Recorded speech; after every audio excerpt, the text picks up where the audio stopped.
Let me share my screen. Here we go.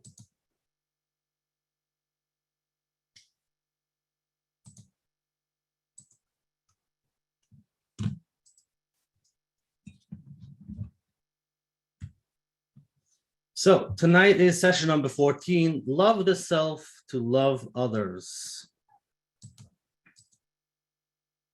So I want to thank everyone for the feedback that you sent, and those who are implementing those meditation, the self-havening, and all the techniques, positive affirmation, and all of that, and the feedback that it really works. Now, thank you for that, because when you try it, that's when you feel it.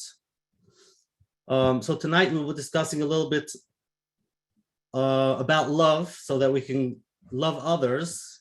And some would say that that's the definition of Ahavta l'reacha kamocha, to be able to love your friends like yourself. And many ask, you wouldn't want me to love others like I love myself, because some lack in self-love.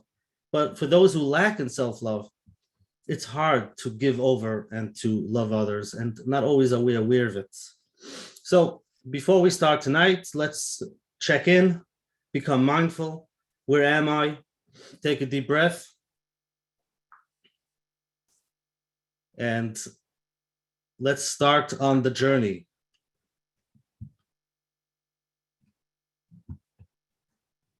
One second. Here we go.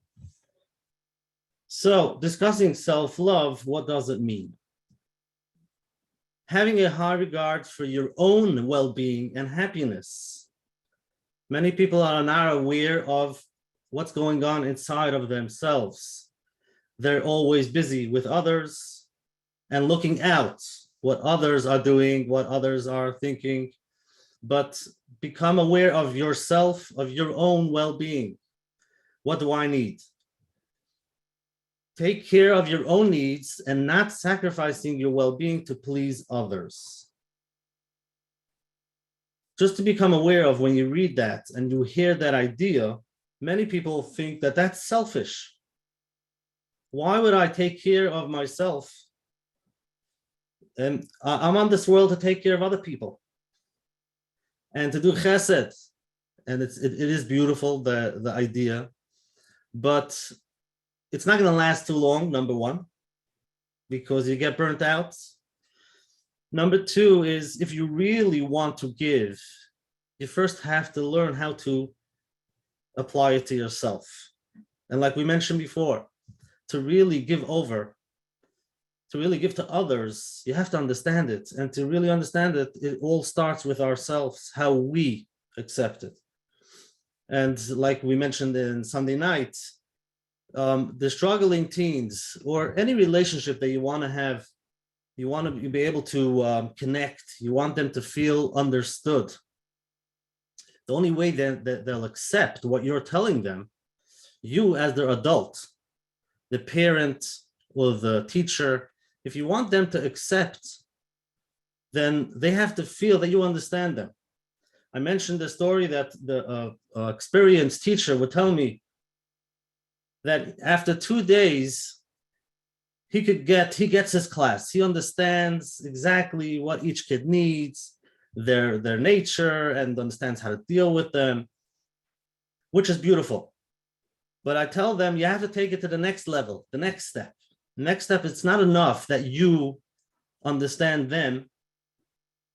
The students have to feel understood.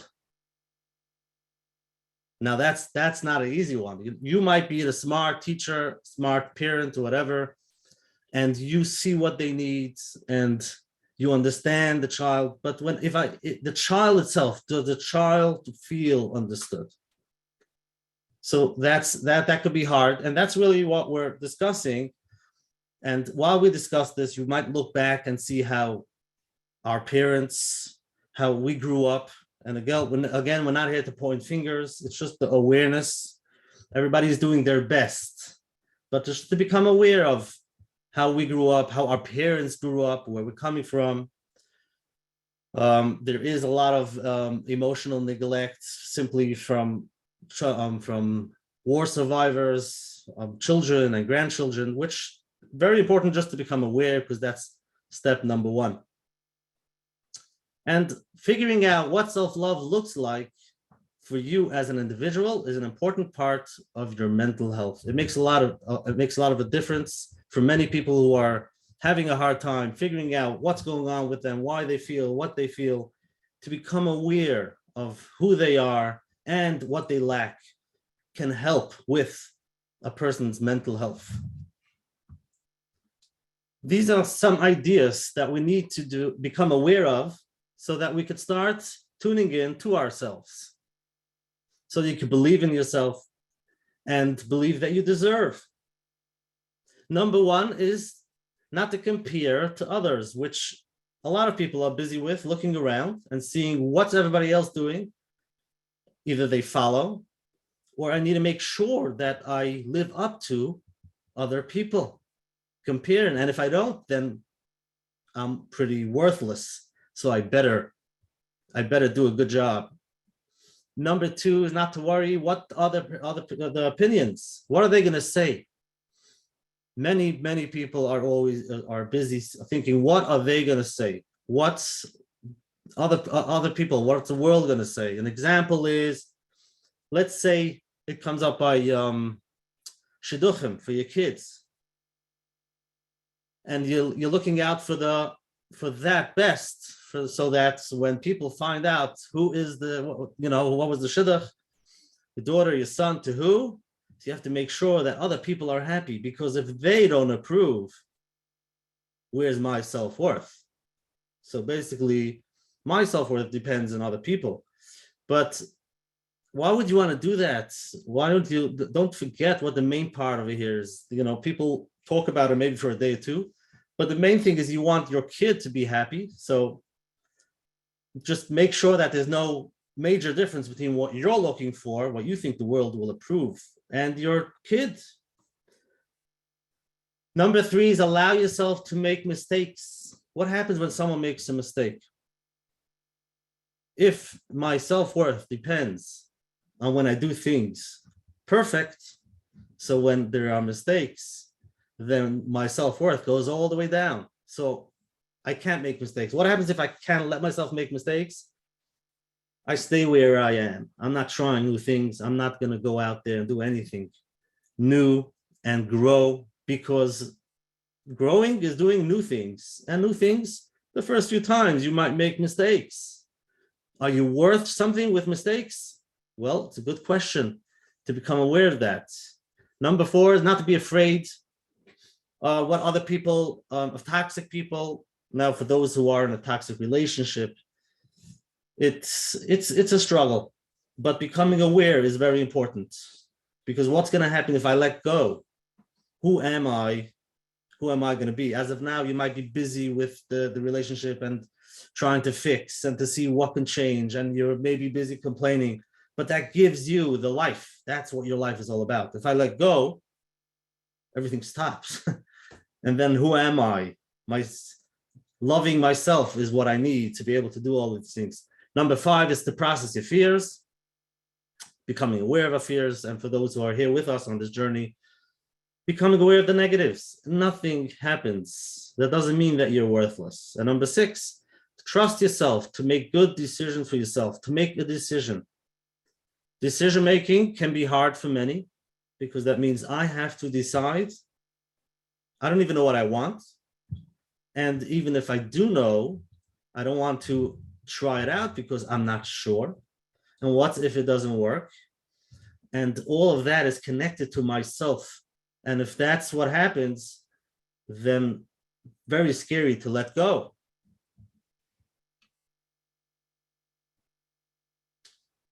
Why do I feel like I don't deserve love? Many people are lacking, and they don't believe that they deserve it. Some people can't accept a compliment. You tell them, beautiful, you did a great job. They right away throw it off. They cringe. They say, no, it wasn't me. I didn't do it. Nah, they throw it away. Instead of saying, thank you. That was a beautiful compliment. And it's hard. You could become aware of how you feel when you get a compliment and start practicing to say, thank you, and stop right there. You don't have to continue saying, no, this, I got it, I didn't mean it, and it just worked out. It wasn't me.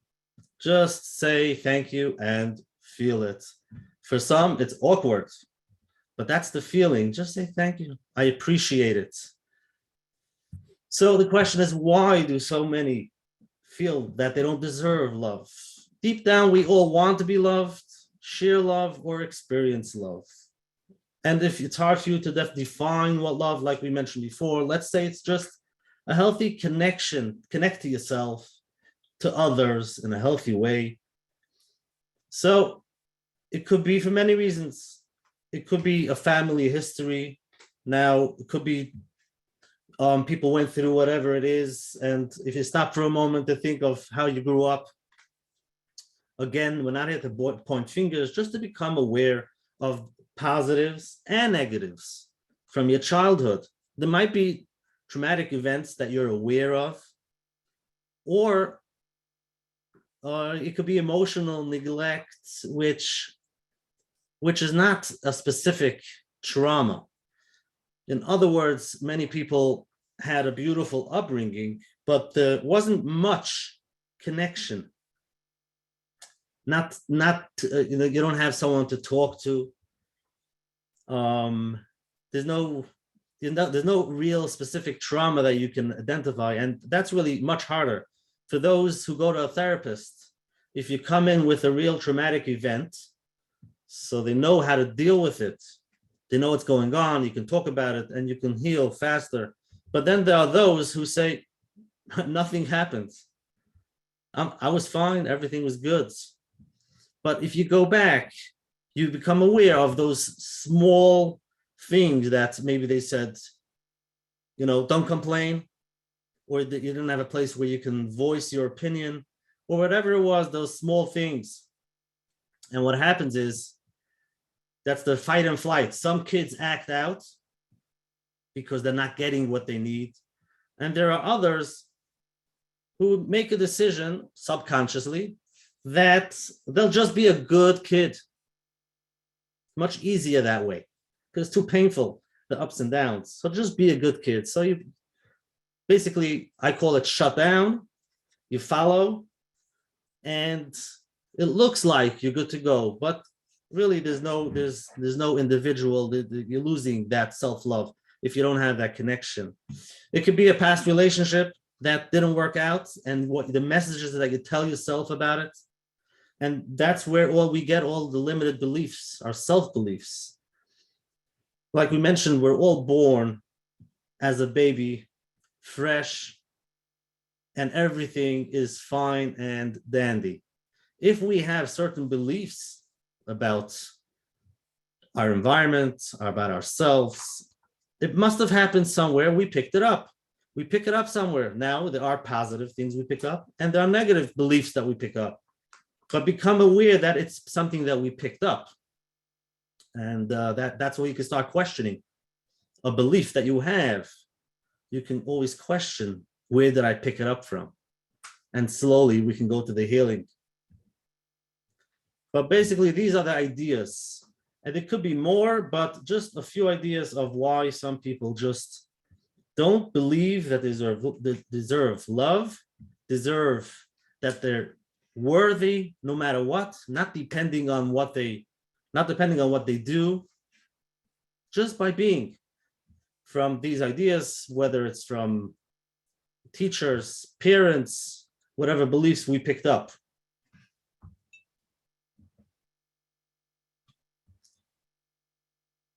This is a very, very important idea that we need to discuss.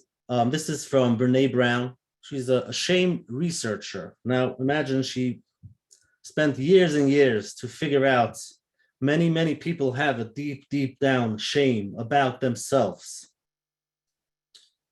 And again, it comes from, we pick it up somewhere. It must have been somebody told us, or we pick it up from a social surroundings about ourselves. So we need to know the difference between shame and guilt. There are people that say, maybe I don't deserve to be loved, because if you would know who I am and the things that I do, you wouldn't think I deserve love. So let's see the difference between shame versus guilt.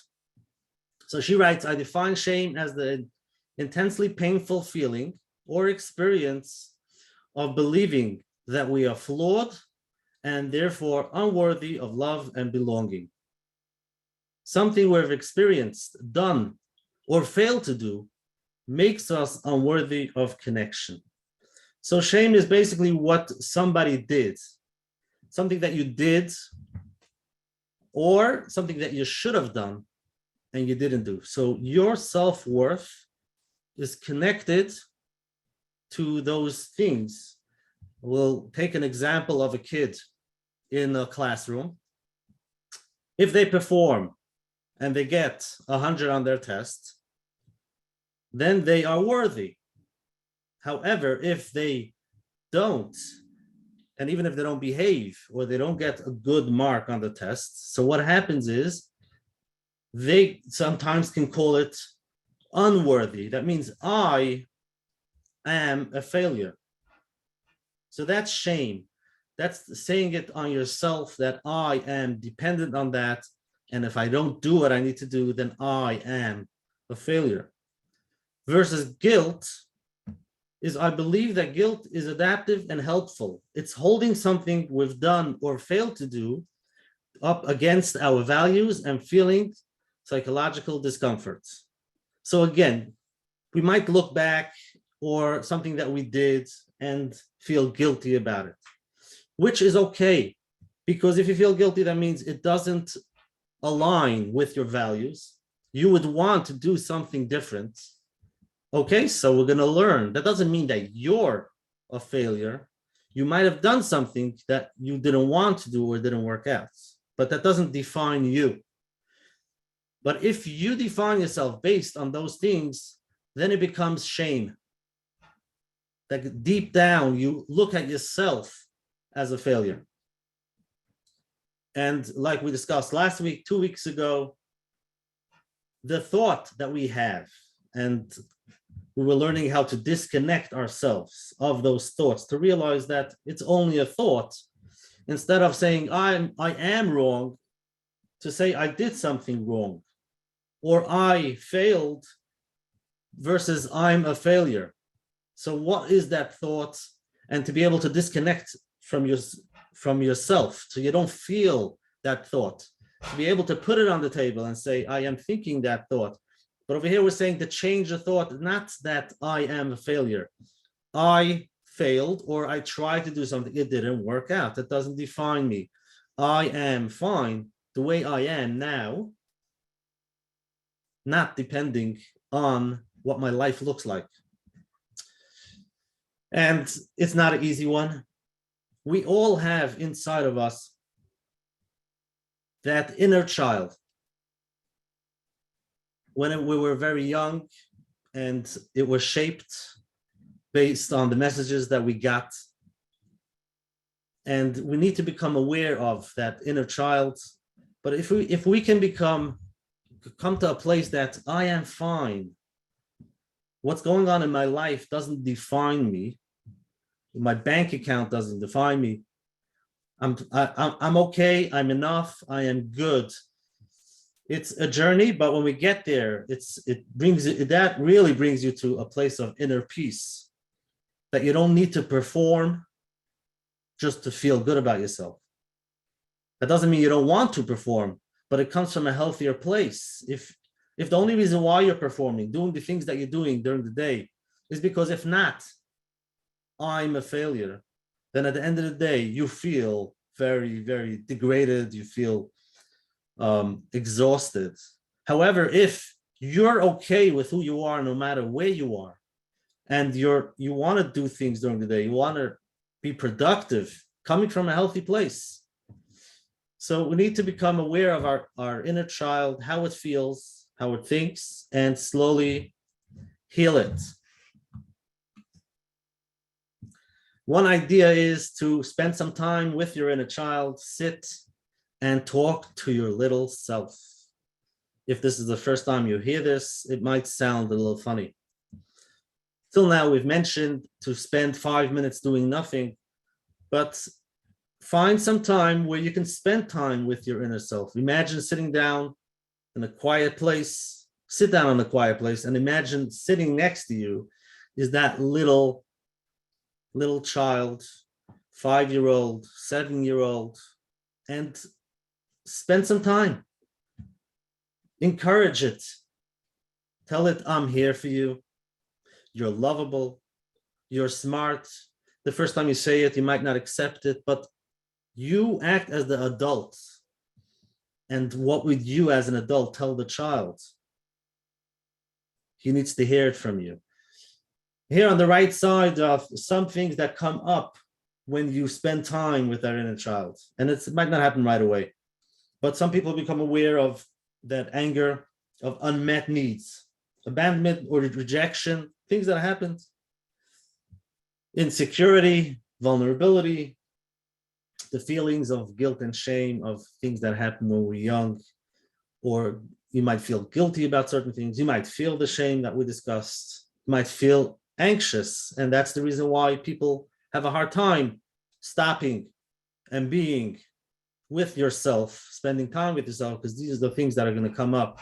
But we want to engage and be able to sit together with your inner child, because that is what comes up. Interesting idea is it doesn't have to be, like we mentioned before, the emotional neglect. It doesn't have to be anything specific. But for example, two little kids, sisters, brothers fighting.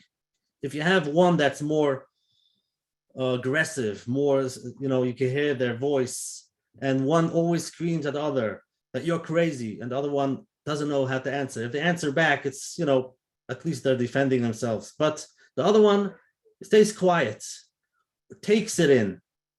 If it happens once, not bad. But if it continues day in, day out, and it could be even for many years, you don't realize how you pick up an idea coming from a brother or from a sister, just by fighting. You might think, what's the big deal? They'll grow up. Why should it hit them? But it is the subconscious. It goes in.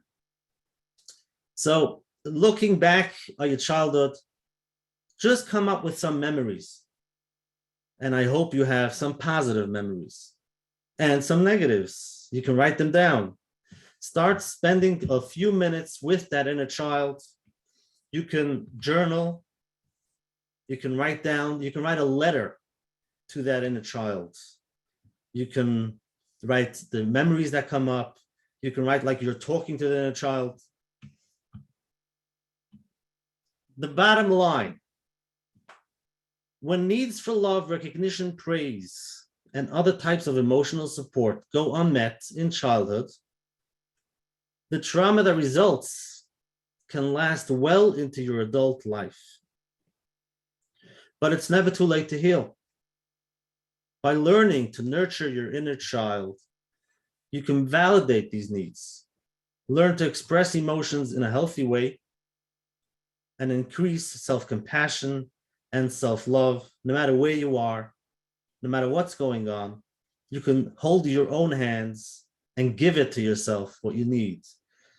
And why is it so important? Because only then, only understanding myself and being able to give it to myself, can I give it to others, whether it's a teacher or a parent, in any relationship, a spouse.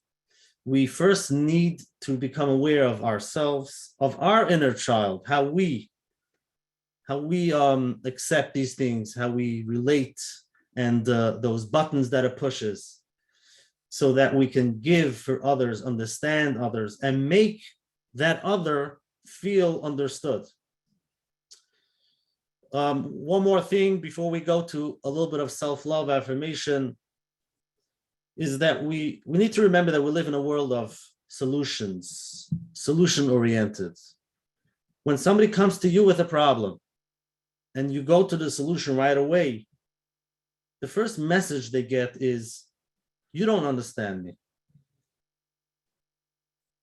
The example that I give is the child got a cut and is bleeding. Comes to the teacher, to the parent, and they're busy. They can't give the child time. And the child is crying. They say, what's the big deal? Take a Band-Aid and put it on. Boom. You just knock them out. They need that love, that understanding. They're in pain. They need somebody to be there for them, to listen, to just be there. And sometimes it could be like little noises that you make for the child. Oi, what's going on? Let me see. Wow, that's it. And you can even be walking to get a Band-Aid, but it's not right away to the solution. And that's the first thing they say by a spouse. If your spouse comes to you and says something, don't go to the solution right away. What if your spouse does? How do you tell it to them? I remember a while ago, I was going through something personal thing, and I went to talk to somebody about it. And I spoke to them a few times. After a while, they said, okay, basically what they were saying is it's about time to stop complaining about this and go on with your life. I remember feeling hurt. And there was a while that I didn't go back to that person. But then this is while I was on my journey of learning about myself. And one of the things I learned was open communication. If you felt hurt, discuss it. So the next time I went back, he was like, oh, Menachem, I haven't seen you in a while. So I said, can I be open? And I mentioned it to him that when he said it, I felt hurt. And he, from his point of view, he was sorry, I didn't know. But just to realize how I took it and I was able to have that open communication, but to be going back to that, to be able to relate so that other person feels understood, not to go to the solution right away. Important even for ourselves sometimes. You don't have to run away. And like we discussed, the space that we sit in between what's the line? Stimuli and between stimulus and response. There's a space. We don't like to sit in the space. Right away, run to the response. Let's take care of this problem. You don't have to run to it right away. First, realize what's going on. How do I feel about it? And eventually you go to that response if you can, which not always can you do. I know it's a little late. I just want to finish with some self-love affirmation. We can do this together. Take a deep breath. We're just going to say these lines, and whatever comes up, comes up. For the first time, you might have to say it more than once. But for now, let's just be in the moment. Take a deep breath. And let's say this together. If you want, you can say it loud. See how it feels. I am worthy of love, flaws, and all. I accept all of me with love. I deserve to be happy. Like everyone, I have both strength and weaknesses. No one is perfect. We are all works in progress. I believe in myself. I am enough. And take a deep breath and become aware of how you feel. So that's it for tonight. Again, this takes practice. You might become aware and feeling guilty. You feel that feeling, don't run away from it. Any questions, feedback, if you want, you can raise your hand and I'll open it up. Or you can put it into the chat. For the replay of tonight and for the previous weeks, you can go to menachembernfeld.com. On the top left, you'll find a button of all the replays of the Fundamental to Gain Inner Peace, the Wednesday nights. Thank you for your feedback. You can put them in the chat. And if you have any questions, you can let me know what came up while we were discussing it or while you were doing the affirmations. Practice the affirmation. Find time to sit with your cute little self. Hard to say, but that's what it is. And spend some time, a few minutes, Write it down, become aware of positives and negatives. Say some encouraging words, say, I'm here. When you're a 5-year-old, I couldn't help you because I wasn't aware, but now I can help you. I'm here taking care of you. Thank you very much. And I'll see you next week, Wednesday night, the same place. Have a good night and a good week.